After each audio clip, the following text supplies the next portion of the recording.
I wanted to do a little behind the scenes of this new configuration of the interface tool, otherwise known as a Scomp link. So obviously it spins and extends, but there's a little bit going on here that is not necessarily intuitive. So the spinning motion is provided by this little carriage, and the magic happens because my push-pull cable, which is a 1.5 millimeter twisted, basically spring wire that is fairly easy to push and pull, but since this rotates, it also twists the wire. When you twist a spring, it gets tight and was causing some binding. So the way I mitigated that is I took one of these 2 millimeter couplers. It's got 2 millimeter threads here and just so happens to fit perfectly on the end of my wire, and I twisted it in, and it's a nice firm connection. You can solder it if you want. And then this 4 millimeter rod is also threaded at the end, so it twists into this assembly. And the secret sauce is those threads go into this 2 millimeter heat set insert, so this thing can rotate on the threads.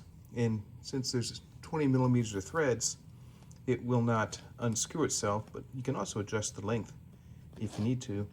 And this is all assemblable at your convenience, so you can even do that once you've configured the servo throw. And this also is threaded onto the actual tool itself. So unfortunately, this amount of throw is it's pretty long, so I needed to have a longer throw of my tool.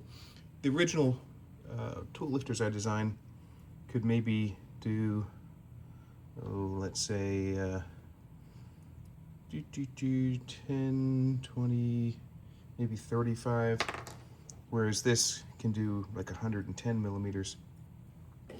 So to control all my cable, this has a little spiral path on it that allows the cable to be maintained, and it actually comes in here, gets captured by a set screw, and then it spins and unspins inside this channel.